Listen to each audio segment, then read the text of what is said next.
दादाजी का पेड़। सुरेश को अपने दादाजी का साथ बहुत ही अच्छा लगता है।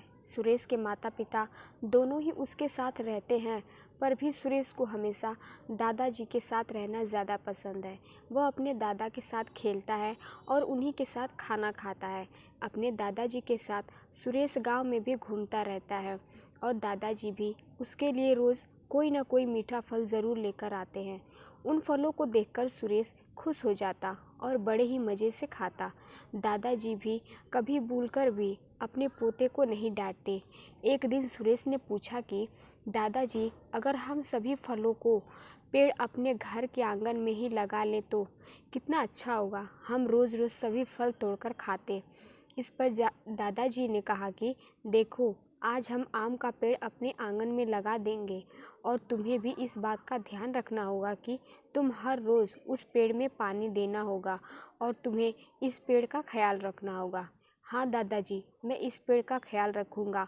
और फिर सुरेश के दादाजी ने आंगन में पेड़ लगा दिया और समय बीतता चला गया और सुरेश भी काफ़ी बड़ा हो गया था और अब उसके दादाजी ने नहीं रहे। उनकी याद दिल में हमेशा बनी रहे, इसके लिए सुरेश अपनी पढ़ाई भी पेड़ के नीचे बैठकर करता और उसी पेड़ के नीचे आराम भी करता। मानो कि सुरेश उसे अपने दादाजी की तरह ही प्यार करता था और अपने दादाजी की बातें भी हमेशा सुरेश को याद है कि पेड़ से हमें कितने फ़ायदे होते हैं और ये हमारे कितने काम का आता है।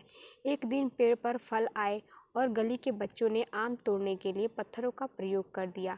इस पर सुरेश की माँ को पत्थर लगा और उनके सर पर घाव हो गया और सुरेश के पिताजी ने पेड़ को काटने के लिए कुछ लोग बुला लिए और जैसे ही पेड़ काटने के लिए कुल्हाड़ी पेड़ पर लगाई तो सुरेश ने मना कर दिया कि इस पेड़ को मत काटे, ये उनके दादाजी की जगह है।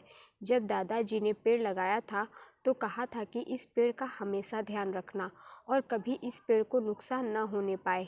इस पेड़ के होने से सुरेश को कभी दादाजी की याद नहीं सताया है। जब भी उनकी याद आई तो सुरेश इस पेड़ के पास आया और यादों को भूल गया। इस पेड़ को सुरेश और उसके दादाजी ने मिलकर साथ में लगाया था। यही पेड़ उनकी यादों में आज भी है, तो इस मत काटिए।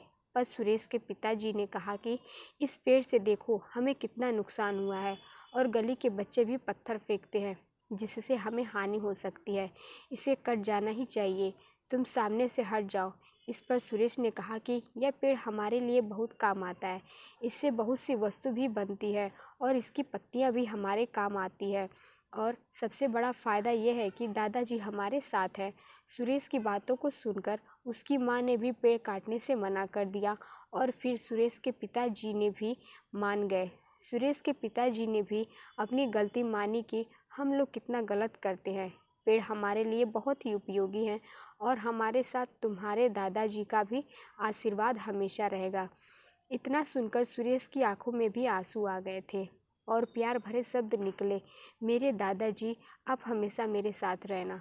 दादाजी कहते हैं कि तुम किसी की बात नहीं सुनते हो, अगर तुम किसी का कहना नहीं मानोगे तो यह अच्छी बात नहीं होगी। वह लड़का कहता है कि सभी मुझे डांटते रहते हैं, इसलिए मैं किसी की भी बात नहीं सुनता हूँ।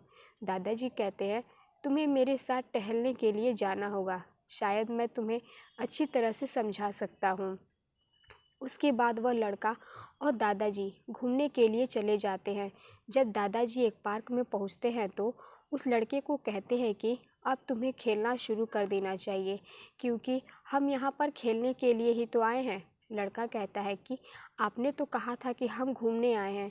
दादाजी कहते हैं कि यह बात सही है, लेकिन हम पार्क में आए हैं तो तुम्हें खेलना भी चाहिए। लड़का खेलना शुरू कर देता है। उसके बाद दादाजी कहते हैं कि तुम्हें यहाँ पर नहीं जाना है, बस इतने से ही जगह में खेलना होगा। वह लड़का मना कर देता है कि मुझे तो पार्क में सभी जगह खेलना है, मैं इतनी सी जगह में नहीं खेल सकता, क्योंकि वह किसी की भी बात नहीं मानता था। कुछ समय तक वह खेलता रहा और फिर अचानक ही फिसल कर गिर गया क्योंकि उस तरफ बहुत पानी था, जिसकी वजह से उसे काफ़ी चोट आ गई थी। उसके बाद दादाजी ने कहा कि अगर तुम मेरी बात सुनते तो तुम्हें यह चोट नहीं लगती। तुम्हें समझ में आया है कि तुम्हें किसी की भी बात को आसानी से समझना चाहिए। अगर वह लोग तुम्हें मना कर रहे हैं तो इसके पीछे कोई ना कोई कारण होगा जिसकी वजह से वो मना कर रहे हैं। लड़के को बात समझ में आ गई थी क्योंकि उससे चोट लग गई थी। अगर वह दादाजी की बात मान लेता तो शायद वह पानी में फिसल कर नहीं गिरता, लेकिन बात नहीं की मानता, जिसकी वजह से उसे परेशानी का सामना करना पड़ा। यह कहानी सिर्फ इतनी सी है कि हमें बड़ों की बात माननी चाहिए, क्योंकि बड़े इस बात को जानते हैं कि हमें क्या करना है और क्या नहीं करना है। Thanks for watching.